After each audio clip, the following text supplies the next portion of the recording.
Abantu benshi bakora cyane buri munsi ariko imyaka igashira nta terambere bari bageraho. Ndabizi ngo abenshi batekereje yuko ikibazo ari amafaranga, ariko akenshi ikibazo si amafaranga binjiza, ahubwo ni amakosa bakora buri munsi ariko si bayamenye cyangwa se bakayakora abatabizi. Bigahoza n'ibyanditse muri Bibiliya ngo umunebwe yifuza byinshi ariko ntabigereho, ariko umunyamwete azahabwa, yego rwose, cyangwa se azahazwa. Aho ni Imigani 13:4. Ushobora kweza rwose ngo uyu munsi tugiye kuganira kuki, ariko kuri uyu munsi tugiye kurebera hamwe amakosa 8 ushobora gukora cyangwa se ashobora gukora ugahomba iterambere cyangwa se ntuzapfe ugeze ku bukire. Niyo mpamvu ikizabwa ari ukurikira video kugeza ku musozo karushaho gusobanukirwa ndetse kujya byimbitse neza. Niba munyemerere ko turera hamwe amwe muri amabanga twavuze hejuru. Naho ikindi cya mbere ni ugukoresha amafaranga yose winjije. Ni ukubanga ukoresheje amafaranga yose buri kwezi, nuba wubatse ejo hazaza cyangwa se ejo heza, ahubwo ubasenye kwenda uko wabitekereza. Ariko ukuri jya uzigama mbere yo gukoresha amafaranga.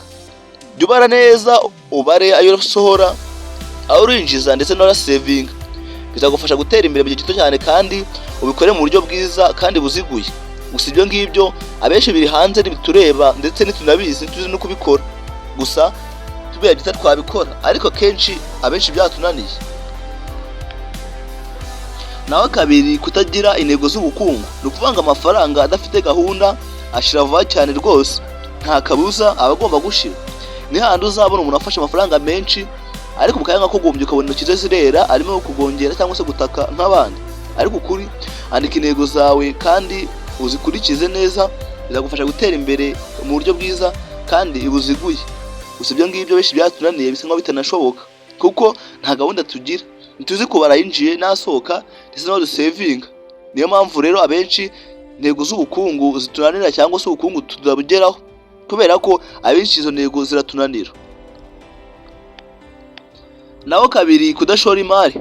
Amafaranga aryamye ntabyara andi, ariko amafaranga ari kumuvinga abyara andi mu buryo bwiza kandi mu gihe gito cyane. Ni ukuvuga ngo shaka uburyo bwo gushora imari mu bikorwa runaka kandi byemewe. Bizagufasha kuzigama neza, kubaho neza ndetse no kugera ku iterambere wifuza mu buryo runaka cyangwa se mu gihe runaka ariko kitari kirekire cyane. Gusa ibyo ngibyo byo gushora imari byatunaniye, tudabona tuyamira tukabona tuyayikenya, bikazarangira turimo gutaka ngo ubukene burarusha amabere kunagana. Naho kane, gukunda imyenda idafite umumaro. Abantu benshi turabikunda rwose, kugura imyenda, inkweto nziza, ingofero, ariko ari by'umutako ari kugira ngo ushimishe abandi gusa, ngo unezere rubanda no kwambaye neza. Ibyo rwose ntacyo byakumarira. Ukuri, shaka ibintu byiza rero kugera ku iterambere. Iyo myenda uzaba uyigura iterambere nurigeraho, kubera ko kugura ibyo ukeneye cyangwa kugura ibyo udakeneye kugira ngo ushimishe abandi bishobora kugusubiza igihe kirekire, gutyo bigatuma ubukungu bwawe budindira. Ariko ukuri, shaka ibyo ukeneye kugira ngo utere imbere mu gihe gito cyane, aho kugura ibyo gushimisha rubanda cyangwa se kugira ngo abantu bare kwambaye neza. Gusa ibyo ngibyo benshi byatunaniye. Twikunda imyenda myiza, tugakunda inkweto nziza, ariko nta terambere dushaka kugeraho. Kandi turavuga bati ubukene bararusha amabere kunagana, kandi tuzi ko twebwe tubwikururira, gutyo bigatuma iterambere ridindira aho kugira ngo ritere imbere mu gihe gito cyane. Naho gatanu, ni ugukunda kwiga. Ni ukuvuga ngo isindura buri munsi amaporogaramu, ibintu byose bigenda bihinduka uko bije n'uko bukeye. Ni ukuvuga ngo abakomeza kwiga nibo bazabona amahirwe menshi mashya gutera imbere cyangwa se gukora ibindi bintu runaka byabagirira umumaro. Muri byo handitse ngo umunyabwenge yumva kandi agakurikiza ibyo bamubwira. Gusa ibyo ngibyo benshi byatunaniye kubera ko kumva byaranze no kugirirwa inama yo gutera imbere byaranze, ahubwo dushaka kuba ko dushatse kwiyobora. Kandi ibyo ngibyo rwose nta terambere tugezeho, kubera ko umunyabwenge ni uwumva inama za mugenzi we kandi akigira ikiburi kugira ngo amenye byinshi. Gusa ibyo ngibyo byaratunaniye, abenshi twigira ba nyirandabizi kurenza uko abantu benshi babitekereza. Naho gatandatu, gutinya gufata amahirwe. Hari abantu bahora bategereje igihe cyiza gusa, nyamara bajya bagiye ko igihe kibi nacyo biri kukibonamo amahirwe, bityo bikagufasha gutera imbere. Nyamara amahirwe menshi aza ku bantu batangiye gukora, ariko abenshi bazi ko hari amahirwe aturuka mu kirere cyangwa se ari nk'izuba cyangwa imvura ituruka mu kirere igwa y'umugisha. Ariko biba byiza mwakora, kubera ko ushaka ibyiza arabiharanira kandi ushaka inka aryama nkayo. Ni ukuvuga ngo Imana izagufashiriza mu gukora. igihe utakoze ntabwo izagukorera ikoresheje amaboko, ahubwo wowe uzakora ikongereye imbaraga. Gusa benshi byatunaniye dushaka ibitatuvuna. Naho karindwi ni ukubana n'abaguca intege.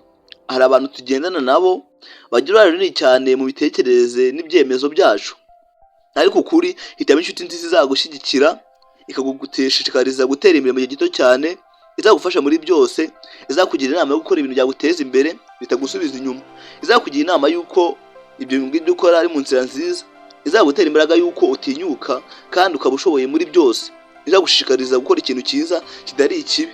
Iyo ngiyo rwose inshuti nziza nta kisa, uzayisuge izakugeza kure. Ariko yindi gusubiza inyuma kuba yuko ibyo ukora bidashoboka, yuko iterambere ryizana, yuko amahirwe ayizana akazagusanga aho uri, iyo ngiyo uzayihoreye rwose ntigusubize inyuma. Ariko ibyiza gendana n'inshuti nziza izakugira umumaro, aho kugendana n'igihomora kizaguta mu makuba. Gusa benshi byatunaniye twikundira abantu bataduta mu makuba, aho gukunda bazatugira umumaro w'igihe kirekire. Gusa bibaye byiza wakurikiza cyangwa se wakurikira inshuti nziza izakugeza kure ku iterambere ryiza kandi wifuza. Naho 8, kudashyira Imana imbere. Ni ukuvuga ngo ubwenge, amahirwe n'umugisha bituruka ku Mana. Musengere ibyo mukora kandi mujye muyubaha, kandi ikindi mube inyangamugayo muri byose. Muri Bibiliya handitse ngo umugisha w'Uwiteka ni wo ukiza, kandi nta mubabaro wongerwaho.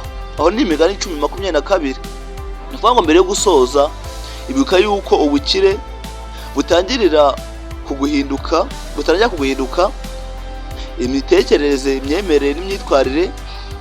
Irinde amakosa, ukomeze gukora cyane, uzigame, ushore imari, kandi ikindi wige buri munsi.